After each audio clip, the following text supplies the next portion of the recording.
Hello, everyone, and welcome back to the Football Outsiders Fantasy Show. I'm your host, Scott Spratt, a fantasy writer for Football Outsiders. Today's very special guest, we have Howard Bender coming over from Fantasy Alarm and SiriusXM. Howard, great to have you on the show. How's the first almost quarter of the NFL season treated you?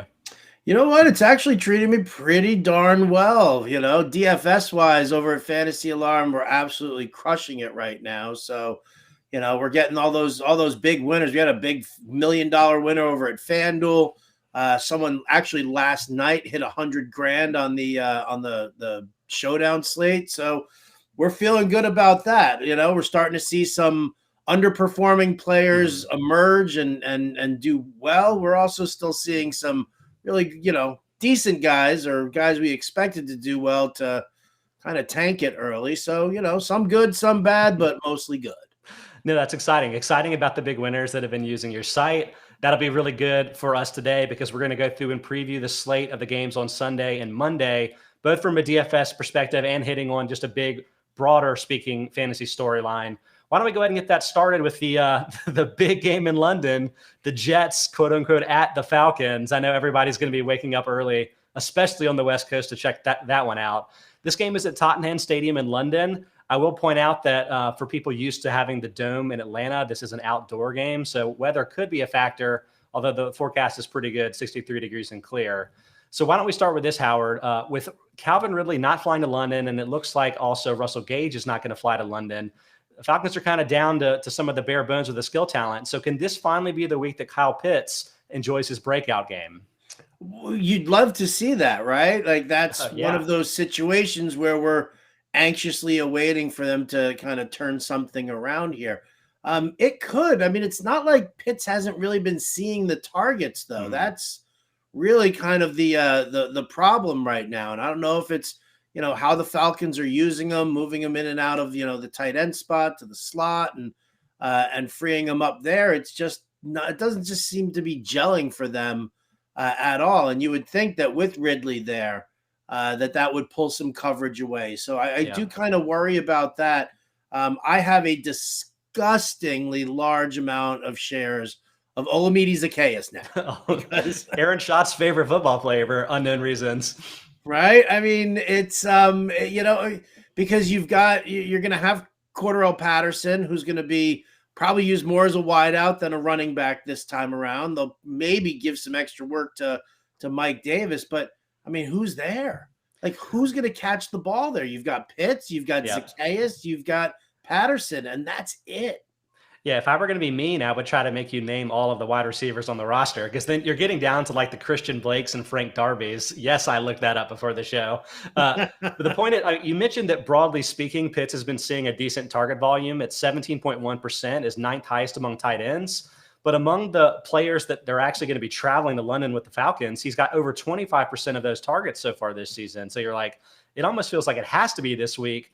Plus, you've got the good matchup against the Jets. I'm optimistic. I mean, a lot of this comes from the fact that even though he hasn't scored a touchdown this season, he's sixth among tight ends with 1.7 expected touchdowns. That's using the Mike Clay opportunity adjusted touchdown research, basically saying where are you getting your targets on the field and how often do those result in touchdowns in terms of like air yards, proximity to the end zone and stuff. Given that he's been getting that kind of work and it hasn't translated yet, I'm assuming that some of this at least is bad luck. And I'm going to take it as a sign that hopefully this weekend it could go a little bit better for him with the softer defense. But I don't know if London is going to mess that up. I'm hopeful because I feel like Pitts is really talented and the usage is there. So I'm hoping the production will follow.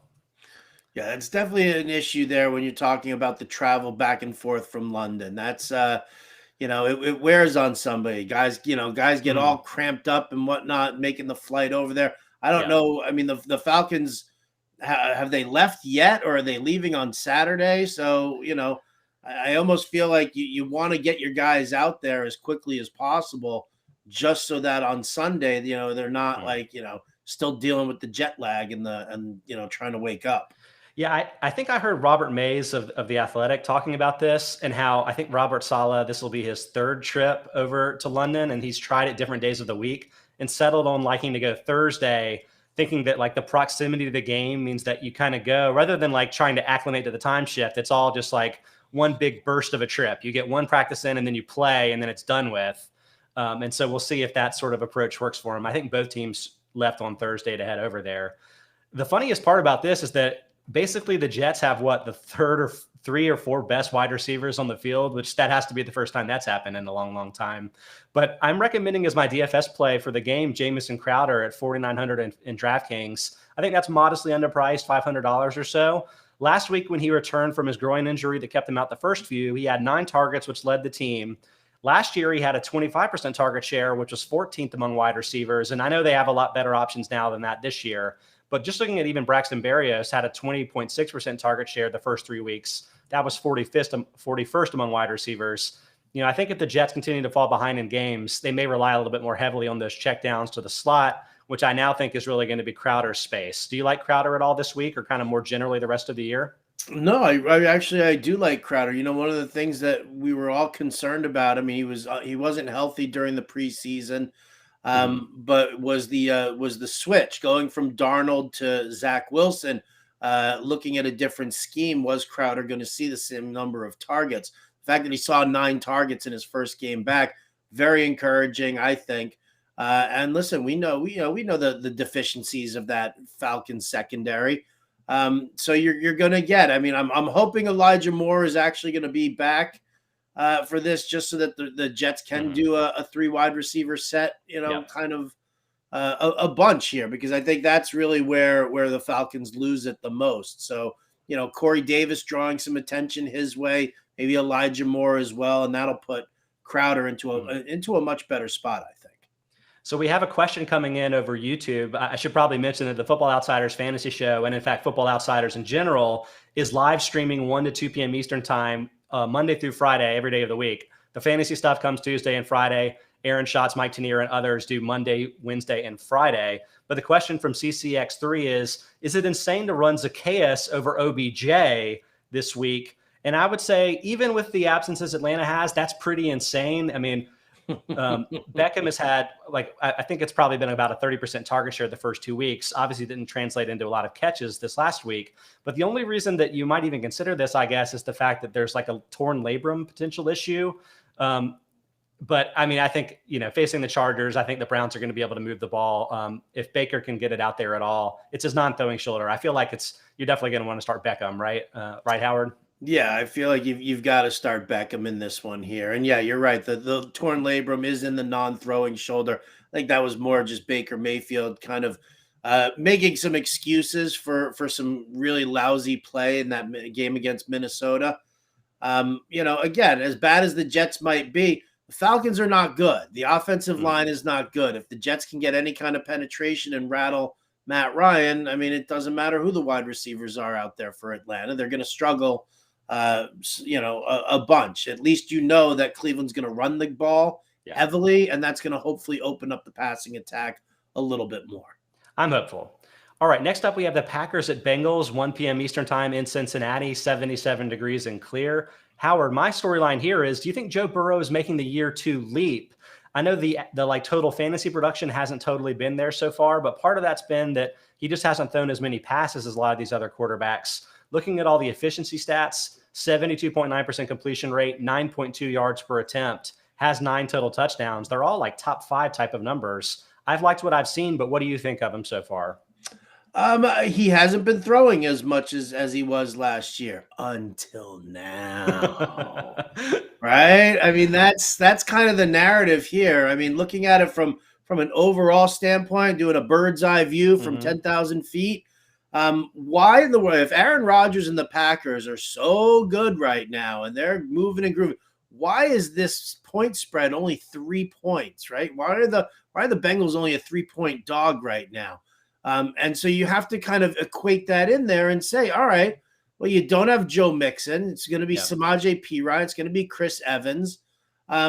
This is the perfect opportunity for Joe Burrow to throw the ball 35, 40 times a game. He's getting T. Higgins back. The Packers don't have Jair Alexander. They're getting back Kevin King, but he's he's not a fully 100% here. So to me, this is that get right game for Joe Burrow. You got to make sure that Burrow is in your lineup. I definitely see him throwing the ball a good 40 times this week. I'm right there with you. I think a lot of the slow start in the year in terms of the run pass balance probably had to do with his recovery from his torn ACL. And, the last couple of weeks, I've seen him take off and run a couple times and like do some stuff that gives me confidence that he feels good about his knee.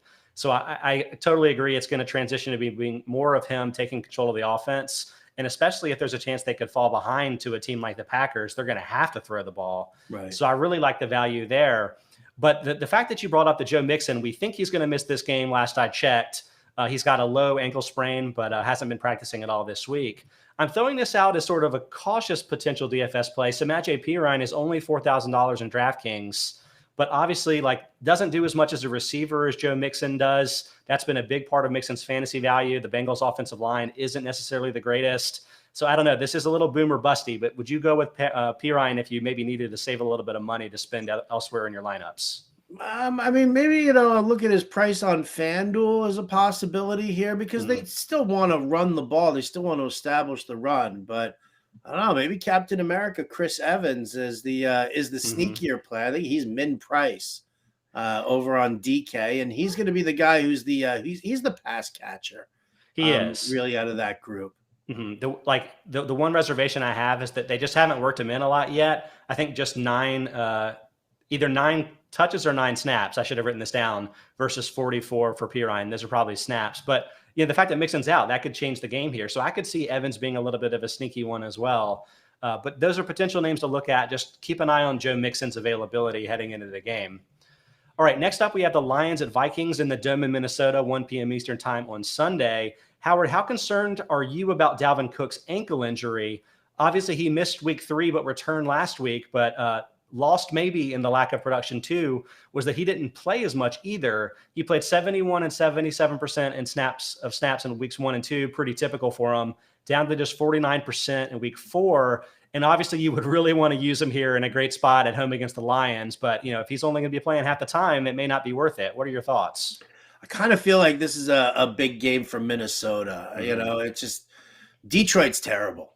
They're awful. They're not great. Although I love Dan Campbell, and I stand by that. But yes, they're bad. Do you? Oh, my God. To me, it's like you put the Hulk into a cheerleader costume. And there you go. Now you got Dan Campbell. Dan Campbell's the guy who's sitting on the sidelines telling the opposition he's going to eat their children. Like that. Just their kneecaps, not the whole children. Yeah. And then the worst part is that, Dan Campbell's he's not I'm going to develop this great offensive scheme. He's like more of like the cheerleader type, like, the kind of coach Herm Edwards was. Like, he'll motivate, but he's not like a scheme designer. And he leaves that up to his coordinators for that. And he hired Anthony Lynn, who doesn't develop his own schemes either. He used to let his coordinator do that over in Los Angeles. So I worry about that. Obviously, Penei Sewell is likely to be out. Frank Ragnow, their center, he's liable to be out. Mm-hmm. So I see Minnesota really beating up on Detroit in this one. So I like Dalvin Cook for the first half of the game. Yeah. And he'll get the snaps and he'll get the carries and he'll help them establish the run. But second half, he could end up getting yanked in favor of Alex Madison, especially if Minnesota goes up big, like I kind of expect them to. Yeah, I actually think I saw a stat that more than 40% of the Lions salary cap is currently out. I think a lot of that's probably in Romeo Okwara is out for the year. But that's a team that couldn't afford any injuries, and they've had injuries to a lot of their major players. Frank Ragnow, as mentioned, it's not a good situation. So yeah, you have to feel like the Vikings are going to have success with the run. And I don't know, I think I'm willing to, in tournaments, ride with Dalvin Cook. I noticed he's 8,400 in DraftKings. Mm-hmm. I don't think he's too much more expensive in FanDuel. So expensive, but not the Christian McCaffrey out of this world expensive. So I think it's a viable play, but maybe not as much in the 50-50 type of games. Because you're right. What if Madison comes in and gets 12 carries in the second half and then scores? Then you're going to be like, oh, that could have been Cook, but maybe they're conserving him with the ankle injury. So I think it's a bit of a risky play, but one that I think can work. Yeah, for sure. I like it in tournament play as well. We have some great questions coming in on the chat, on YouTube, live streaming. We are there Monday through Friday, 1 to 2 p.m. Eastern time. Somebody, either me, Aaron Schatz, Mike Tanier, some of the guys at Football Outsiders. We're live on YouTube. We're live on Twitch. We're live on Twitter. We're live on Facebook, however it is you want to watch us. And we're going to get to all of those, but we're going to kind of hit them when they come up with the appropriate game. So we're talking about the relevant players. First, we'll head over to the Broncos at Steelers game, 1 p.m. in Pittsburgh, 69 degrees and clear. The Steelers, I mean, obviously they've been kind of a butt of a lot of jokes so far. So, but I want to ask you about the skill players more than about Roethlisberger specifically. Are you buying or selling or maybe holding on some of these fantasy guys like Najee Harris, Deontay Johnson, Juju Smith-Schuster, and Chase Claypool?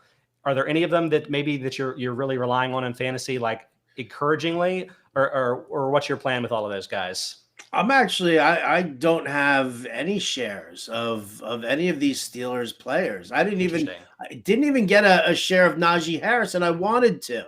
Right? I worry about the state of this offensive line, and I mean you have to worry about all the skill players because they all kind of ping off of that offensive line and Big Ben, right? I mean, how am I gonna trust any of these receivers if Ben, whether he's got the pectoral issue or not, can't throw for more than 6 yards at a clip? Maybe that helps Juju Smith-Schuster overall.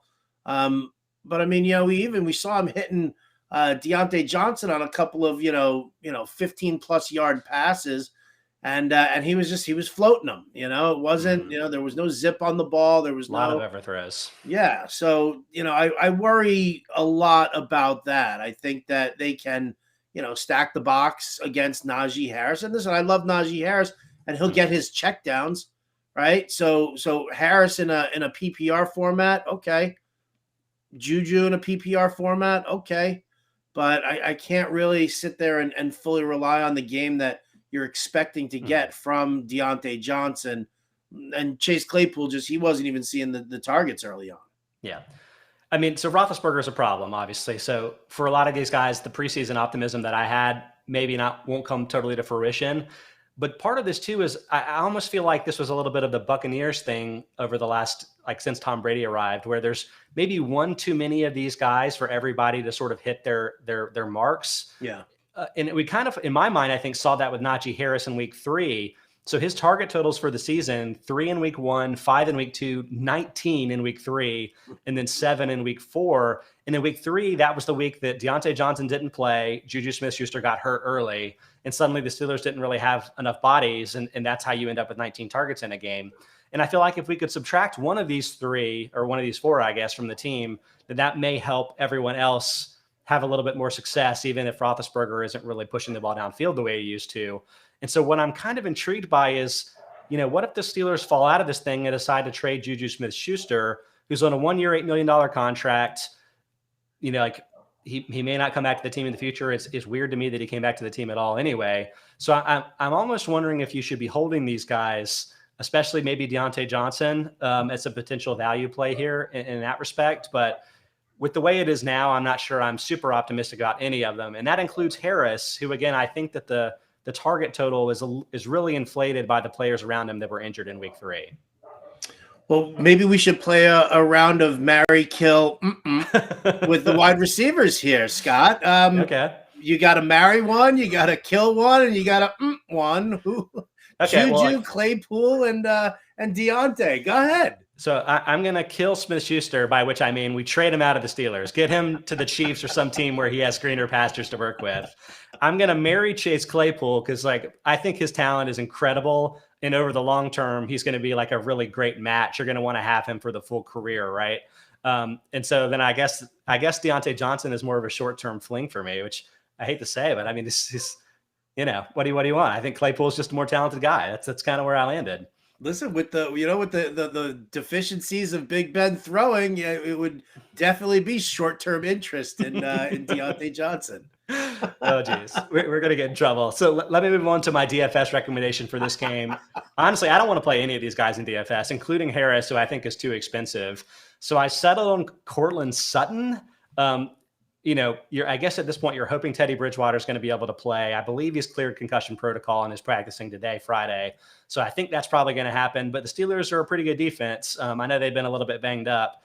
But Sutton at least has had a 26% target share since week 2 with Jerry Jeudy out. So maybe in the short term, you just kind of make it a volume play. But I don't really love anybody in this game. What about you, Howard? I don't love anybody in this game either. I was looking at, I was trying to hope and pray maybe that Noah Fant, but Steelers actually rank, I think they're 4th or 5th against the tight end right now. So I'll lean with Sutton for you there. I think that's probably I mean, if you had to pick anybody out of this game, he's probably the guy. It's a premise of the show that I pick one player per game. So that's why he's there, but I'm not actually saying you should start him. Let's move on to a game with a few better DFS options. Well, maybe. The Dolphins at the Tampa Bay Buccaneers, 1 p.m. in Tampa, 83 degrees and clear. So, obviously the Bucs are where you would want to go with this in fantasy, but I will bring up that Mike Gesicki has really played well of late, had a lot of targets of late. Do you think you can trust him as a top 10 fantasy tight end now? I mean, you're really not saying much when you say top 10, right? That's fair. Maybe top 7? I don't know. Right, yeah. So he's definitely on the back end of that. But, listen, Jacoby Brissett, his deficiencies as a quarterback really, has him, looking towards the tight end across the middle a whole lot more. Mm-hmm. Like that, utilizing a guy like Jalen Waddle. Those are the guys who are going to get peppered with the targets. I mean, Will Fuller on IR again, surprise. Hate that. But I mean, even Devontae Parker and those guys, it's just, there's nothing doing there. So, Gesicki will get funneled these targets over and over again, which definitely puts him in the conversation for that back end of the top 10 for sure. So I'm really glad you brought up Brissett, because it's been interesting to see that Gesicki with Brissett at quarterback, 21% target share, really high, like top 5 at the position, kind of high. But with Tua, and granted it was only for a game and a few more plays, 6.5% target share so far this season. So really big disparity. And I mean, I think obviously when Tua comes back and has a bigger sample to work with, Gesicki is going to get more of that work than 6.5%. But I'm not sure that the split is totally coincidental, because Gesicki is a contested catch winner more than anything else. Like 2.0 average yards of separation last year per Next Gen Stats was third lowest among wide receivers and tight ends with 43 or more targets. Like Tua doesn't have good arm. Like I'm not sure he's going to be forcing the ball into his tight end the way that maybe Brissett has been doing, because he hasn't been able to work the ball down the field as much. I don't know. Like I guess I still don't totally know what Tua is going to be as a quarterback, but I'm mildly concerned that Gesicki has gotten so much more work with Brissett. And that means that this week I'm happy to use Brissett. Happy to use Gesicki, especially if Devontae Parker ends up being injured. But when Tua comes back, looks like in week 6 from his rib injury, I think I'm probably going to leave him on my benches for a week or two to see how that plays out. I can understand that for sure. I mean, you look at the fact of, where are Tua's eyes, looking when he's scrambling around, or he's, trying to, settle into the pocket. He's constantly looking downfield, because that's his bread and butter. That's, what he was trained to do in college, right? I mean, he wasn't, it wasn't about these like short, quick, high percentage passes over to the tight end. That's definitely more of a Brissett thing. That's definitely more of like I know I got to move the chains sort of an issue here. So I listen, I do worry about Gesicki with Tua. I worry about Tua. I don't necessarily know if he's actually going to develop into a decent quarterback in the NFL. I don't either, but I'm also, I think, more open to wait and see than a lot of people, given how little he's actually been able to play. Slam the door, Scott. Come on, slam the door. I don't know. There seemed to be like a really everybody's ready to be like, well, Justin Herbert's good, so I guess Tua stinks. But I don't know. Give him more than 9 games in his career to figure that out. I want you like Willy Wonka, man. I said good day, sir. We're going to throw him in like a moat full of chocolate, and that's going to be the chocolatey demise of Tua. Obviously, the Bucs is probably where you want to go with most of the fantasy stuff. And there's some bigger names here, but I did want to bring up Giovanni Bernard, $4,600 in FanDuel. I think is $700 underpriced if he can play. Obviously, keep an eye on the news. He missed last week with a non-serious knee injury. But after playing 26% and 10% of snaps in weeks 1 and 2, coming off a different injury, an ankle sprain from the preseason, he jumped to a 45% share in week 3 and saw 10 targets. And I don't think that was a coincidence. I don't think that was necessarily a 1-week game plan thing. Leonard Fournette and Ronald Jones have 2 of the 3 highest drop rates on their catchable targets since the start of 2020. I just don't think that Brady's going to keep trusting those guys in the passing game when he has somebody like Bernard that he can throw to like he did with James White back in the day.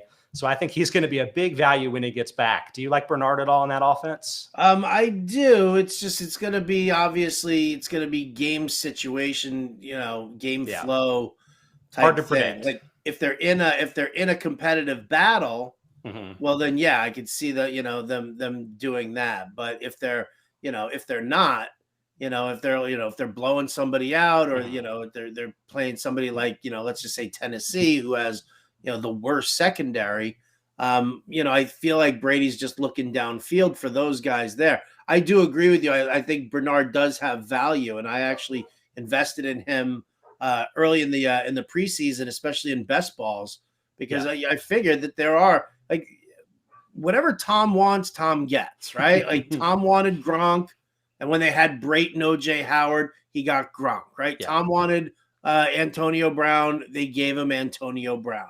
So whatever he wants. So he wanted Gio Bernard. He said, I need a guy who's going to be, and this is, you're also talking about a quarterback who turned around to Belichick, 2 years ago and was like, we need to get James White more involved in this offense. Mm-hmm. So he loves that, having the security of that pass catching back. He loves those short, high percentage passes, whether it's to the tight end or a running back who's, do a block and release. So I agree with you. I do like Gio Bernard. Obviously, health is always an issue for him because he's so little. He is. And by the way, we're getting some great questions in on the YouTube chat. We're going to get to all of those, but you guys are peppering me with the game, the 4 p.m. and 8 p.m. games. So we're getting there in due time. But we've got to hit on all of these fascinating 1 p.m. games, much like the Saints at the Washington football team in Washington at 70 degrees. This one actually has a 61% chance of rain, so possibly a factor, although I'm not sure, other than Terry McLaurin, who all you're going to be using in the passing game here. So I steered the fantasy question to be more of a defensive one, which is, Howard, do you think that Washington is a defense to sort of target for your passing matchups? I know that entering the year, we thought they were going to be one of the better pass rushing units, maybe one of the better pass defense units overall. Hasn't been the case so far. Do you think that's going to change? No, I don't. I mean, I think they really got exposed. Their secondary really got exposed. Mm-hmm. Everybody was so reliant on the front seven, just shaking things up, and they haven't really done their job either. They're not in the backfield on a regular basis, freaking out quarterbacks. So, opposing quarterbacks are getting the time that they need to set up, and they're just carving up this Washington secondary. So, unfortunately for the Saints, it's Jameis Winston. We'll throw a little Taysom Hill in there. Yeah. I don't think the Saints are going to end up being any kind of a threat here to Washington, without having that, that number one wide receiver, having that like Michael Thomas guy, because Marquez Callaway certainly isn't doing it. Yeah. And I think you're kind of hitting on a really good point here, that the secondary is the big problem more than the front. And so like the matchups really could play a role here. Derek Klassen, actually Football Outsiders film expert, did a really great film room write-up on this, talking about how some of the additions they made in the offseason, like, your William Jacksons, and they drafted Benjamin St-Juste. Like, these are guys that it kind of forces a round peg into a square hole, whatever that saying is, where it's like, you've got Kendall Fuller, who's really good on the boundaries, can kind of use the out of bounds as a second defender. He's like really crafty in that way, but suddenly he's playing in the slot because William Jackson can't play the slot. Benjamin St-Juste can't play the slot. And it's like, you're getting less out of your talent than you would if they all fit together in like perfect pieces. And so I think that's probably a big part of why this team is underachieved relative to what we assumed the talent level was. But I mean, all that being said, is like, are the Saints the team that can benefit? I don't know. And especially if it ends up raining in this game, it might be a lot of Kamara and not a lot else from a fantasy perspective. And honestly, the rain kind of scares me a little bit away from Terry McLaurin, given that there's other really good receiving options you can use in DFS this week. So for my DFS play, I'm recommending Ricky Seals-Jones. This is a very, very deep cut, but he is the minimum price in DraftKings, $2,500. Logan Thomas is on injured reserve with a hamstring injury. The Washington ends up bringing in Jay Sternberger, who I think is probably a bigger name at this point, but never really did anything with the Packers. Seals-Jones jumped from a 10 to 18% snap share weeks 1 to 3 to 93% last week.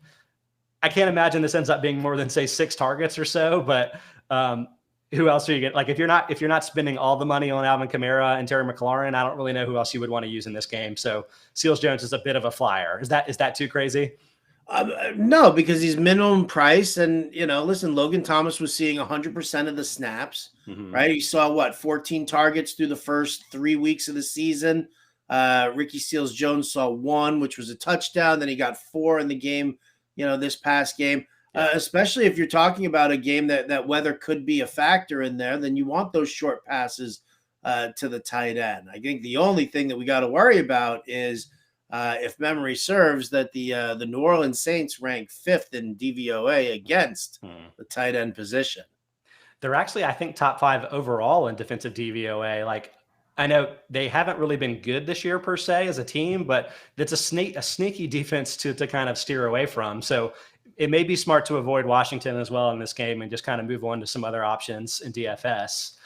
And, honestly, sticking with the defensive headline, the Philadelphia Eagles and Carolina Panthers, 1 p.m. in Carolina, 73 degrees and clear. The Panthers were one of the really good surprises early from a defensive perspective, but the Cowboys really moved the ball against them effectively in week 4. So, Howard, do you think the Cowboys, quote unquote, exposed the Panthers defense as maybe being overrated? Or do you think that the Panthers can be effective against sort of the less high powered offenses, potentially seeing one this week in the Eagles? I think they are less effective against the high-powered offenses like Dallas. I mean, listen, that passing game for Dallas, I mean, the precision was just unbelievable. And they weren't even using CeeDee Lamb or Amari Cooper. Like, Cooper had that one touchdown catch, but, Lamb wasn't a big factor. They were doing it with the tight end. They were doing it with the support cast, Cedric Wilson, out of the slot. So, I think that, Carolina saw that, it happened to them. But you're also now talking about a team that just picked up C.J. Henderson in the trade, and then they just acquired Stephon Gilmore. They did. So they know where their weak spots are, which is great, right? I mean, that's the best part, is that they know where their weak spots are, and they're being proactive in trying to plug those holes. So, when you're talking about Philadelphia here, I don't think that this is a high-octane offense like Dallas. And I think that this is a situation where Carolina can really come out on top. I mean, obviously Nick Sirianni doesn't like to run the ball, right? Jalen Hurts can do whatever he wants, scramble around, run on his own, throw the ball downfield. But, I just don't see this game plan working against Carolina. So if I'm going to, look at which players, which side I want more, more shares of, whether it's seasonal or DFS, then I'm definitely picking off of Carolina here. So I think I'm with you too. I'm definitely bullish on the Panthers in the long term. I think they're 4th in defensive DVOA at this point now, 5th in pass defense DVOA, down a little bit after the Cowboys blowout. But when they bring in Stephon Gilmore, if JC Horn can come back later in this year, I do think this defense is really young, really fast, can be really good, and a defense you probably want to avoid in fantasy. I'm intrigued in the short term how it's going to go, because again, you don't have Gilmore yet, who's still on the PUP list. Horn is out injured. Shaq Thompson, the fast middle linebacker, is going to miss this game as well, it looks like. So you're missing some pieces. But the thing of it here between the Eagles and Cowboys is I just don't think the Eagles, while they can do things on offense, I think it's so much more, less diverse, I guess would be the way to put it. Like Hurts is kind of working on those short after the catch type of throws or working the boundaries deeper. But it's like there's huge swaths of the field in the middle of the field and stuff that he's not throwing to at all. And it just seems like it's going to be much easier for a team like the Panthers with speed to defend it. And so I think I'm with you here where I don't really want to rely on any of the Eagles if I can avoid it. Maybe Hurts, because Hurts with his legs can kind of, who even knows what's a good and a bad matchup for a player like that in fantasy. And he runs so much that he's going to be good. But I'm not sure I'm going to be wanting to rely on the Eagles wide receivers, even if the Panthers don't have their top options at cornerback in the short term. From a DFS perspective, the play that I would want to make here is DJ Moore. He's $7,500 in DraftKings. I think that's $300 underpriced. Pretty good for a guy that's sort of a top type of price here. But Moore seems to be breaking out in my mind here with Sam Darnold at quarterback. 30.1% target share is 8th highest among wide receivers. And the issue that I've always had with Moore from a fantasy perspective is the lack of touchdowns. But this year, 3 actual touchdowns, 2.0 expected touchdowns. I think Darnold having the better arm strength than Teddy Bridgewater has really transformed the Panthers' red zone offense, where he couldn't really do much last year. They had to rely on Christian McCaffrey to score in close, and then he missed time. And Darnold can kind of sling it in there in the red zone. And so even a guy like Moore, who isn't really big but can kind of find the small spaces between zones, he can really work in that way and then score in the red zone with Darnold specifically. That's why I like him. Yeah. I mean, what a difference a year makes, right? When we were sitting there, we were touting Robbie Anderson last year. DJ Moore wasn't getting any of the looks. Now it's a complete reversal of fortune here for DJ Moore. I don't know. Maybe, Sam Darnold is having, he just can't look at Robbie Anderson. It just reminds him of being on the Jets. PTSD from the Jets. Absolutely. I feel like that might be the case here. So I'd like to see that. You want cheap tight end. They don't really hit the tight end all that much, but when you bring in a guy like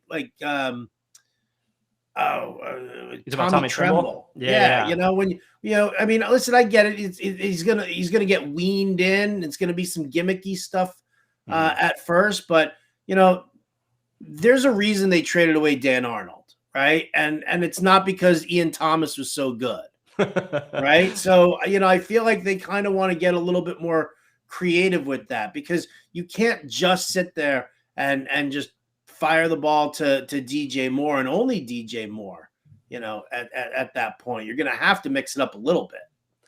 Yeah, but Urban Meyer loves Dan Arnold. I just saw the big news story about it. I mean, clearly he knows what's going on. Actually, we're bridging over to the Titans at Jaguars game. That's at 1 p.m. Sunday in Jacksonville, 75 degrees and clear. This isn't per se a fantasy thing, but I just kind of wanted to talk about Urban Meyer because it's kind of crazy. But in your mind, is Urban Meyer, all the drama around him, does it affect how you think about Trevor Lawrence and the likely success that he's going to have in his career? Here's the summary that I've made of everything that's gone on with Urban so far this year. I know I'm missing things, but he got hired. He hired and then quickly was forced to fire a strength coach who was accused of being a racist. He split Trevor Lawrence's preseason snaps with Gardner Minshew because of, I think, a make-believe quarterback competition, but potentially delaying Lawrence's, preparedness for the NFL. He auditioned Tim Tebow at a new position at 34 years old. By the way, I'm 35, so you think I'm running out there playing tight end? I don't think so. He hadn't played in the NFL at all since 2012. He skipped flying home after that Thursday night loss last week. That's the thing that I think gets lost a little bit in the drama of the dance video, is that he just didn't get on the plane with his team. So I'm sure they loved that. And then obviously got filmed dancing inappropriately with a woman while he is in fact married, and then lied about it. So with all of that craziness going on, it seems hard for me to believe that Urban's going to survive the season or at least be a multi-year coach with the team. Does this kind of sabotage Lawrence? I mean, Lawrence, I've loved some of the flashes, but negative 33% passing DVOA is not very good. It's not very good, and it's kind of troubling just for the sake of this year, and it does make me a little nervous. But I don't know if you saw the video that was posted yesterday of the Jaguars practice, where they wrapped up practice, and they all got together at the middle of the field, and they all huddled up, and Trevor Lawrence said, "All right, we're gonna say," gave his little speech, and then he said, "Grind on 3."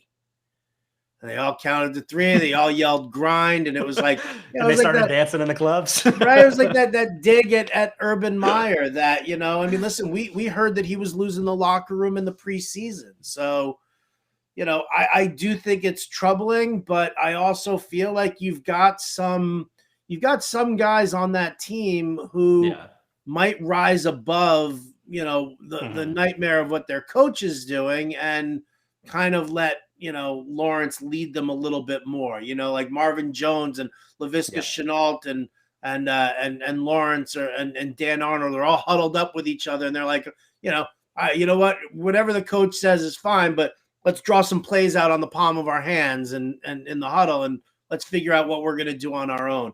It's not something I want to invest in. I mean, it's a great matchup this week for DFS purposes, right? I mean, the Titans are horrible, and to throw down like a GPP stack of Lawrence with Leviska Chennault and Marvin Jones, and then have Derrick Henry coming back the other way. Yeah, it's screaming at you to do. But you got to worry about the effects of Urban Meyer. I genuinely hope that he's relieved of his duties earlier. This behavior doesn't fly in the NFL. And you can't alpha your team. You can't alpha dog your team because these are grown men. These aren't college kids who are enamored with the idea of playing for Urban Meyer at Ohio State. These guys are like, this is my bread and butter. This is what it's all about. So can't screw around with a lame duck coach like that. I mean, part of me is glad that Trevor Lawrence is as good as he is, because I do see him changing protections and stuff at the line of scrimmage, where maybe he's smart enough to sort of keep himself okay when everything around him isn't really going great. But I don't know if I'm going to trust it this season very frequently from a DFS perspective. But the matchup, as you said, is great. The player of the ones you mentioned that stands out the most to me is Leviska Chennault. He's 4,800 in DraftKings. I think that's $900 underpriced. What maybe I think people could be missing here is that DJ Chark fractured his ankle last week, and that removes one of the main three cogs in this passing game, which I think is in particular will probably benefit Chennault from a target perspective. He already has 7 or more targets in all 3 of his healthy games this season. So I think 7+ is probably in the bag for him again this week, which makes him a pretty nice DFS value. But like you, I don't know if I'm like totally willing to put my chips in on the Jaguar stack right now. I'd like some better support for Lawrence than that. Oh, I built one. I built one on DraftKings. Right? I should probably try and pull this lineup up because I mean it's filthy. Oh yeah, here you go. So it's Trevor Lawrence with Derrick Henry and Christian McCaffrey, who's expected back this week. Love that. Would love to see that. Right, Marvin Jones, Leviska Chennault. Then you got T. Higgins. Right. Here's your boy Ricky Seals-Jones as your min-price tight end. You didn't have me with Derrick Henry and Christian McCaffrey, but I'm sold now. The flex I'm still kind of playing around with here, but I'm thinking that Damien Williams might be an intriguing option. Yeah, but we've got a question about him coming up too, so we just need to get there. We still got some more games to hit on though. We've got the Patriots at Texans, 1 p.m. in the Dome in Houston. Is there any fantasy value in the Patriots running game, Howard? Like I asked this because so you remove James White. That seems to open up a lot of opportunities for the other players, but it's been kind of weird how that's gone in the week since. Ramondre Stevenson, who we all had a lot of optimism about in the preseason, was still inactive in week 4. I thought that he might get in and see a little bit more work. That didn't really happen. Brandon Bolden seemed to be the most direct skills comp, but he's only played 46 and 36% of snap shares the last 2 weeks, not quite up to White's bigger standards. And then Damian Harris, while he's only run for 10 yards the last 2 weeks, which not great, he did run 17 pass routes last week, which was a career high. So is there anybody here that you're looking at from a fantasy perspective? Never with the Patriots. I mean, I just can't do it. You never know, who the running back of choice is going to be. You never know who's going to see the targets this week or next week. I'll use the Patriots defense in DFS. Sure. But that's probably about it. You can't rely. I would love to rely on, on Damian Harris. I just can't do it for DFS. So if I were in a shot-taking mood, I probably would look at Damian Harris this week specifically. So much of that's about the Texans matchup, but part of it too is sort of the expectations that changed the last 2 weeks that I'm not sure are entirely fair because again, those 10 rushing yards on 10 carries came against the Bucs and Saints. They finished number 1 and number 2 in run defense DVOA last season. To my mind, may still be the best 2 run defenses in the league. So not as shocking that he couldn't get it working on the ground the last couple of weeks. If Stevenson continues to be a healthy scratch, I think Harris may be startable in the right matchups, but you're right about the Patriots. It's going to be pretty hard to guess when the right times are, even if it's easier to guess when the wrong times are. Yeah. So yeah, hard to disagree with what you're saying. I had to come up with some DFS play in this one, and you're not going to love this, but I came up with Danny Amendola at $3,200 in DraftKings. The revenge game narrative. So that's absolutely it. But the Texans also released Anthony Miller, which is kind of funny. So here are their wide receivers. I should make you guess this too, or that would be mean. They've got Brandon Cooks, who's like number 1 in the league in target share. Then they've got Chris Conley, Andre Roberts, who's a returner, Davion Davis, who I literally know nothing about, but he got promoted from the practice squad this week. And then Danny Amendola. If you combine Amendola and Miller, since they haven't played together, they have 5, 6, and 5 targets in their healthy starts this year. I don't know. I don't really advocate this necessarily, but it's a little bit on my radar. What do you think? God love you for trying, right? Say no more. I'll do the Pats defense. Okay. That's probably a better one. Why don't we quickly move on? We're to the 4 p.m. slate finally, and I'm finally going to get to some of these YouTube questions. First up, the Chicago Bears at Las Vegas Raiders, 4:05 in the Dome in Las Vegas. I'll say that after his second start went much, much better. Do you think Justin Fields can be good enough to prop up Allen Robinson and Darnell Mooney from a fantasy perspective? Because while they've both been top 30 among target shares among wide receivers, the scoring obviously hasn't been there. And I think that's got me worried for their fantasy prospects. I think that Fields can get there. I think that, he just needs the reps. He needs the first team reps. He needs the game experience. He needs to, he needs to work the rollouts more, be able to like really see the field in its entirety when he is, scrambling around in the backfield. So I think there's plenty of talent there. I think it will come. I don't necessarily know if it's going to come immediately. Yeah. But, maybe you look at a guy like Allen Robinson as like a second half, buy low target. Yeah. I think it could be pretty volatile, which is the weird part. And so much of this is we were comparing Trey Lance and Justin Fields a lot in the preseason because they both run, and that kind of made them intriguing fantasy sleeping rookie quarterbacks, kind of like the way Jalen Hurts ended up being valuable last season. But like while Lance can probably benefit from yards after the catch and like a shorter attack offense, Fields is at his best throwing the ball down the field, which is why it's like, I don't know. I'm not sure that Allen Robinson is just going to get tons and tons of short and intermediate passes to prop him up from like a PPR perspective. And that's why I don't necessarily love this from a fantasy perspective, but at least the offense looked a little bit better suited to Fields' skill set last week. So I think there probably will be the weeks where Fields connects with Robinson and Mooney for like 40-yard touchdowns and makes them like very valuable relative to their prices. But I guess I don't necessarily love them right now. Actually, my DFS play for this game is like slam dunk. It's Damien Williams, both platforms. But I pointed out 5,800 in FanDuel. I think is $1,700 underpriced. It's a combination of factors. One, I think Williams is really good. He was top 10 in avoided tackle rate and yards after contact per attempt in 2019. He then opted out of 2020 for COVID, and I think that's kind of why he ended up as a backup on the Bears. But now that you don't have Montgomery for several weeks, I think he's definitely going to be the lead guy. Tariq Cohen still on the PUP list. And the Raiders love the matchup. They're the number, I think, 4 booster of touchdown rate among running backs. I think it's a slam dunk. What are your thoughts on Damien Williams, both this weekend in general? Yeah, I am 100% in on Damien Williams. I think he will see the volume. He knows this scheme, right? He played for 2 years under Andy Reid, and Nagy's scheme is basically a knockoff of that Andy Reid system. So, Williams is good for he's good for the pass catching. He's good for the outside zone runs. He's good for the pre-snap motion. I like him a lot. I think that he's definitely a huge asset in both seasonal and DFS. The fact that he's 5,800 on DraftKings makes it even better because he will catch some passes. You will see a bunch of checkdowns from Fields. So we have a question on YouTube from Adam saying Jonathan Taylor, Damien Williams, AJ Brown, or Marquis Brown. Pick one wide receiver and pick one flex. Honestly, I'm not sure AJ Brown's going to play. So let's focus on the Jonathan Taylor, Damien Williams question.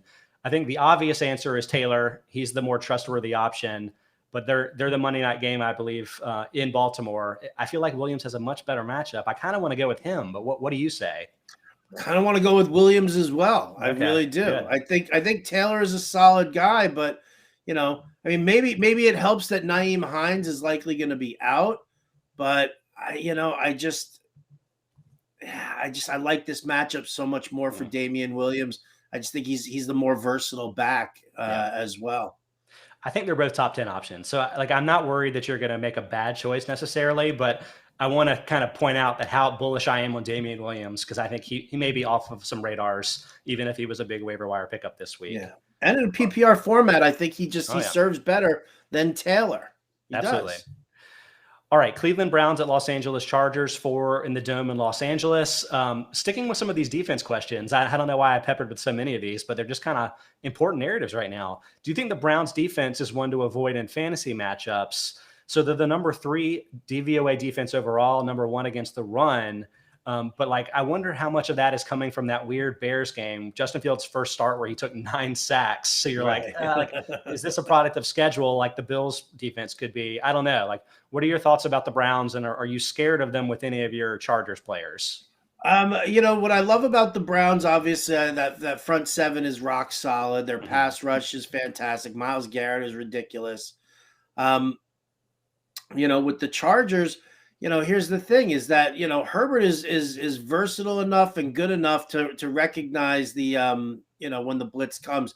When these guys start over pursuing, when the edge rushers start to over pursue, I think you're going to, this has a game where it's Austin Eckler ends up with 10, 12 targets and turns it into 10 catches for, 92 yards and a touchdown. I think that's how you neutralize this pass rush.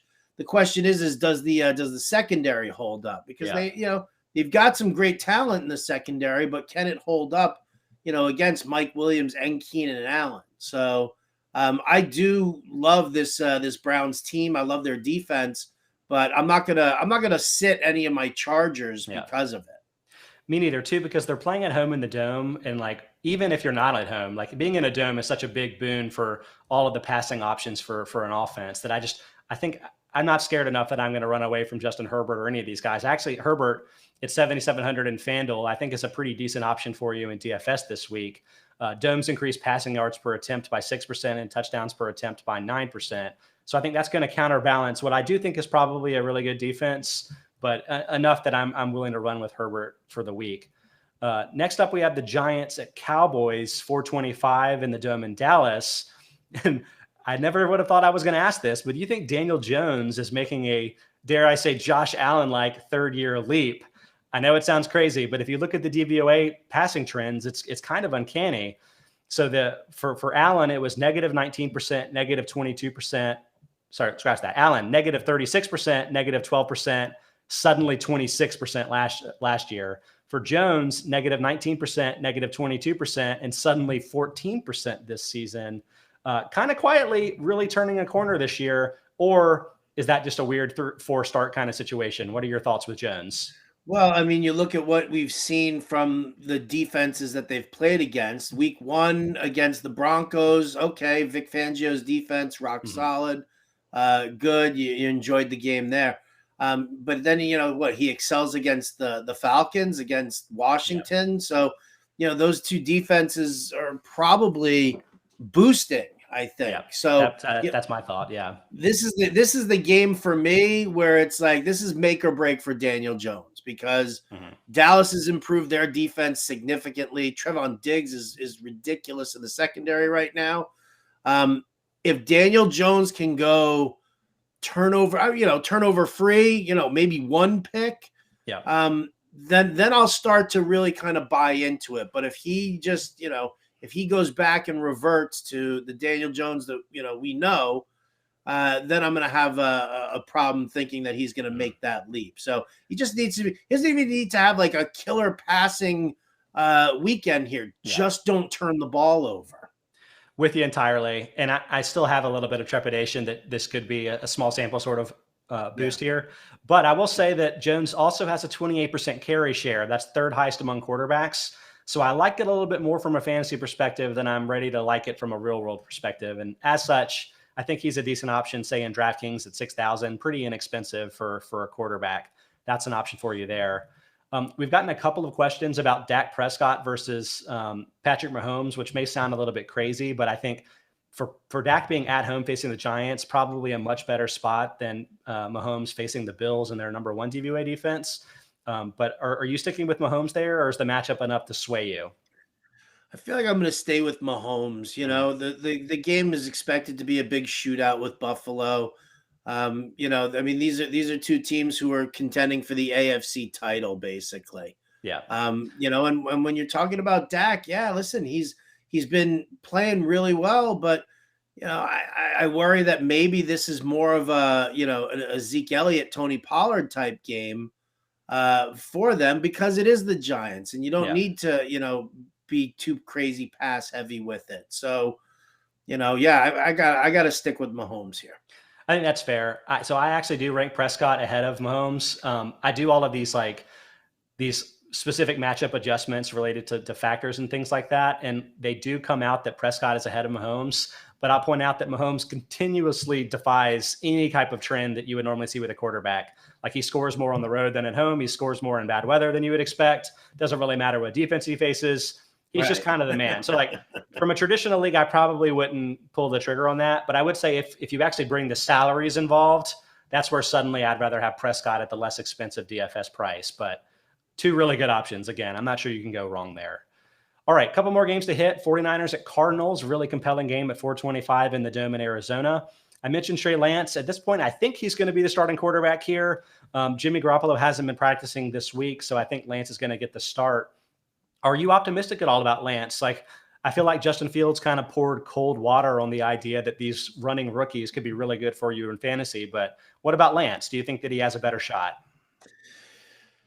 Not wholeheartedly right now. You watch the game. I mean, I don't feel like he got enough work in camp as a potential number one for them to go with him. I think that Shanahan had it all set in his mind that this was going to be Jimmy Garoppolo's team. And eventually we'll see what happens midway through the season, whether or not we want to make that move. Now, the injury to the calf for Garoppolo has kind of sped this up a little bit, but you looked at Lance, he just did not look prepared. I mean, this was like, he looked for Deebo Samuel, and if Samuel was covered or wasn't, couldn't find him, then he would just kind of run around a little bit and then run out of bounds, and just take off. So I do have concerns right there with Trey Lance just for right now. I think, again, talented kid could develop into a strong quarterback in the NFL. Now is just not the time, and that's gonna end up hurting Kittle, Debo, Ayuk, for sure. I mean, I think that latter point is 100% true. But I got to say, from a fantasy perspective, if I were going to start Lance, I would love for the look at Debo, and if he's not there, then run. Because Fields, one of his big fantasy problems, this is maybe not a real world concern in the same way, but he just hasn't been running. What does he have, 4 or 5 carries in his last 2 starts? We were looking for a much higher rate there. And then last week, Lance carried the ball 7 times and playing only half the snaps in relief of Garoppolo. So if that's what happens, then I think he can have fantasy value, but I'm ranking him something like 18th or 19th among quarterbacks, not necessarily a fantasy starter unless you're in a two quarterback league. And then from a DFS perspective, I think I'm looking definitely at the Cardinals side of this. Guys like Murray are kind of no-brainers. But I'll point out AJ Green. Let's see your thoughts here. $5,700 in FanDuel. I think that's modestly underpriced, about $400 underpriced.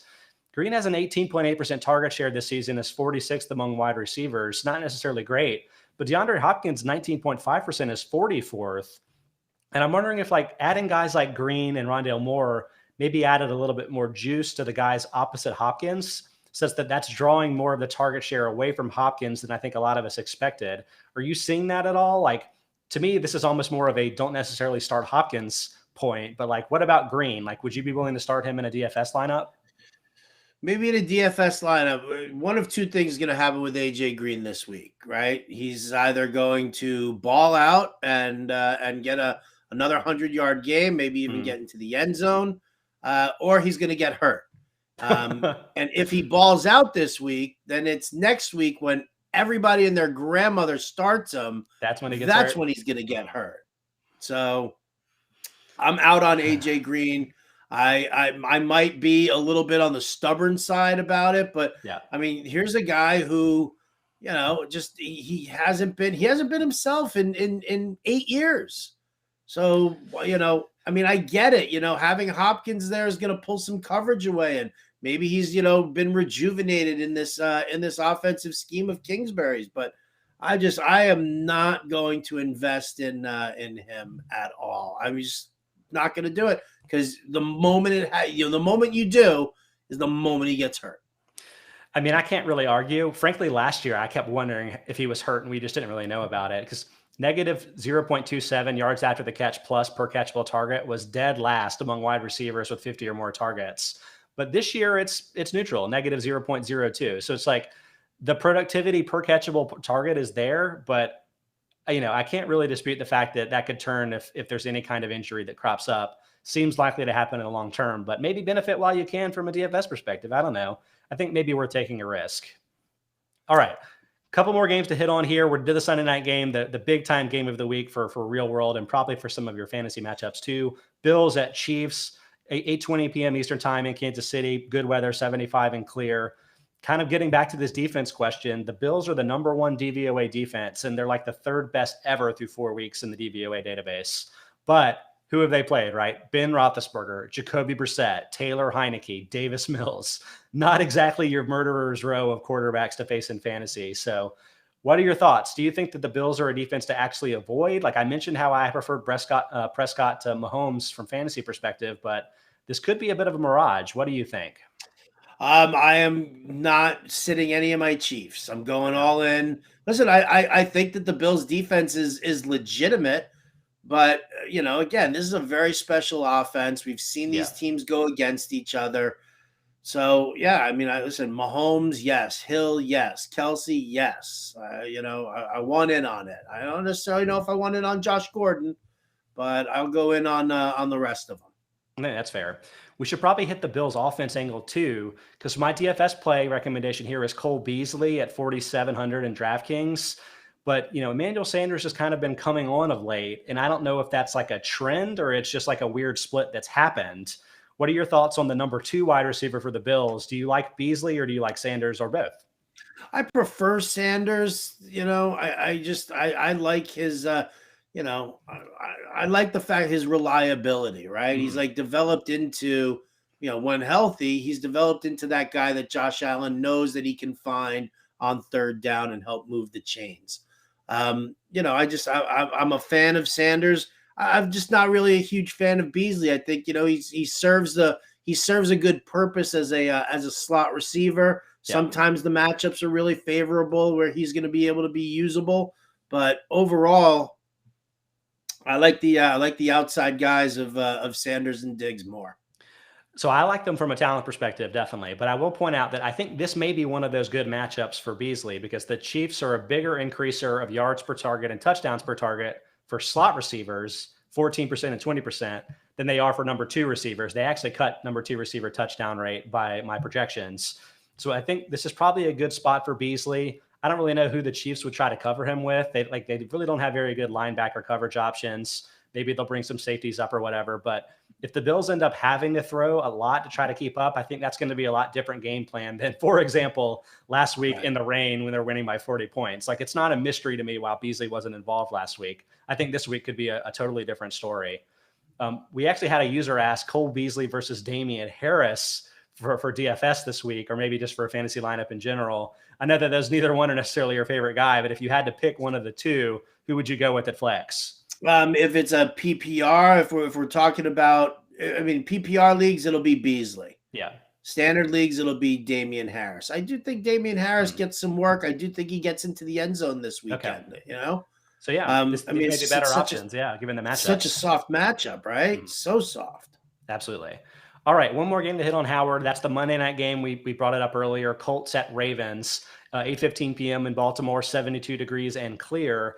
I don't know if this is true or not, so I'm not sure this is for this week or for future, but with Rashad Bateman coming back from injured reserve, do you think that's going to make a difference for the other Ravens skill players? I would say probably most notably Marquis Brown, who has been a lot better than I think a lot of people have realized this year from a fantasy perspective. 24.1% target share is 22nd highest among all wide receivers. So he's like a borderline wide receiver too from a fantasy perspective, but can he be that if Bateman comes back?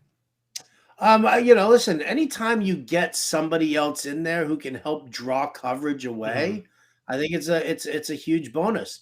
Here's the thing with Marquise Brown. If he catches one of those touchdown passes, just one in week 3, right? Yeah. Are we even remotely having this conversation, or are we like, Marquise Brown, start him, he's amazing, huge target share, he's catching. He's always open downfield. He's always open. I've been really encouraged with Lamar. So like the rap on Lamar is that he doesn't throw the ball to wide receivers, right? He won't throw it outside the hashes. He runs and he throws to tight ends. It's been different this year. It really has. His wide receiver target percentage was 42.8% last year, last among quarterbacks, way up to 57.7%. Middle of the pack, still not like a league leader in throwing to wide receivers or anything, but he's improving. He's making strides there. I think the wide receivers are making major strides. And Bateman, who I think long-term can be really good and probably the number 1 receiver for the team, I think it's only going to help all these guys. So I'm with you. I think Brown still is a good option. Maybe not my favorite DFS option for the week with the Colts, but I think still going to be a decent play for you from a DFS perspective. If I was going to lean on DFS for this game, if you're playing like a full week kind of slate, I'd say Latavius Murray, 5,700 in FanDuel right now, I think is a little bit underpriced. With the decision to deactivate Tyson Williams, Le'Veon Bell was sort of the role replacer, but Murray jumped from a 31 to 36% snap share weeks 1 to 3 to 62% in week 4. So I think he's sort of the lead between the tackles type of runner guy. And there may be some matchup specifics there if Williams continues to be out, but in this matchup, when you expect, I think, the Ravens to build a pretty big lead at home, I would think he would be the one to benefit in fantasy. What do you think about that? I think if you're asking me to invest in the Ravens backfield, I want to just right. I mean, Latavius Murray is the guy to invest in if you're going to invest in that backfield. But you're not Man, feeling that it. is just. I mean, that is a hot mess. Oh, Lev Bell, really?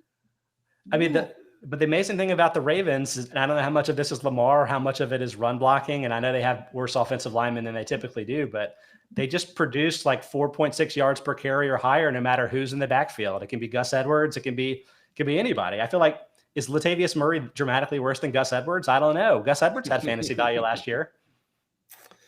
He does. Listen, I get it, and I get it. I you know what it is? Maybe I just wish that they gave Tyson Williams a bigger opportunity. Yeah. I mean, I guess he missed a pass block, and that's the big no here. I don't know.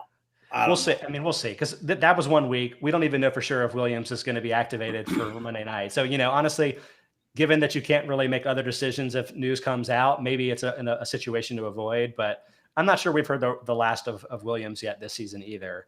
But before we let you go, Howard, we should probably give you a little bit of a palate cleanser. We've got a couple more questions on YouTube. Start 3 of Christian McCaffrey. You're definitely starting him if he plays. Kareem Hunt, Damien Williams, Clyde Edwards-Helaire. We talked about the Damien Williams matchup earlier. I think, in my mind, he's the definite 2, which I know may be surprising, but that, for me, that leaves Clyde Edwards-Helaire and Kareem Hunt as the 3rd choice. Are you in agreement there? And what's your opinion on those 2? I am in 100% agreement there. CMC and Williams are the first 2. It comes down to Hunt and CEH. And, I think that I would probably, just knowing the Bills defense, just knowing that Mahomes likes to take it over and throw the ball, that, like last week, CEH was used to kind of chew up the clock a bunch. I don't think that's going to happen. With the way Stefanski has been utilizing Kareem Hunt, I don't love it as a Nick Chubb guy, but I mean, I would probably start Hunt over CEH based on the matchup. I'm not looking at my rankings to confirm if I had this true, but kind of latching on to narratives. If Baker Mayfield really is having shoulder problems, this may be a big time running week for the Browns on the road against the Chargers. Wouldn't stun me at all if Hunt and Chubb combined for 45 carries. So right. If it's close enough there, that may be the way that I lean. We got one more question before I let you go, Howard, from Joey Sucks. I've heard that quarterback performances correlate pretty strongly with the value of their running backs, wide receivers, and tight ends. Given that, are you worried about Russell Gage and Calvin Ridley being out, and how that might actually then hurt Kyle Pitts and Cordarrelle Patterson? I would say, it would be different if this was a team like the Bills that could really shut down if there was only a limited number of options. But the fact that it's a Jets matchup, I think I'm a lot more inclined to roll with these guys. I had them both ranked pretty high, but you can disagree and tell me I'm wrong. No, as a Jets fan, I have to say, I'm this was definitely not a good palate cleanser. Ugh, thanks, Scott. They may restart the Revolutionary War over this, sending these teams to London, honestly. Right? Seriously, it's unbelievable. I don't have an issue giving Pitts another shot. I don't have an issue starting Cordarrelle Patterson here. I don't even have an issue starting Mike Davis, because I think they'll use Davis more, on the ground and shift Patterson more towards, the receiving aspect. So, I think that, with what we've seen here from Matt Ryan and these guys, I think they're going to stay targeted. And it's a bad Jets defense. So, yeah, I'm still good with them. Okay, cool. Well, Howard, it was a real joy to have you back on the show.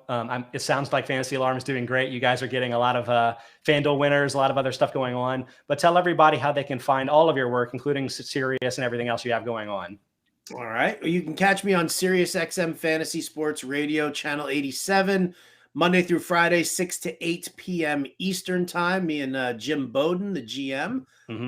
We have that show there. I'm on the Ante Up podcast, which is on all of your podcast platforms. It's me and Adam Ronis. And that's always a good listen, because he and I are like bickering Bickersons the entire time. Love that. Right. You can follow me on Twitter at RotoBuzzGuy. You can find all my work over at fantasyalarm.com. You can also find some articles in the New York Post every Tuesday and every Sunday. Excellent. Yeah. Well, everybody check that out. Howard is one of the best in the business, and we really appreciate you sticking with us, previewing all the games for week 5. Good luck with your fantasy matchups this week. And then again, reminder that Monday through Friday, we are live 1 to 2 p.m. Eastern time. You got us on YouTube. You've got us on Twitch, on Twitter, on Facebook, however you want to watch us. And then after the fact, you can watch us on YouTube after the fact or the Football Outsiders Podcast Network. Thanks so much for subscribing. Thanks so much for watching. We'll look forward to talking to you again next week.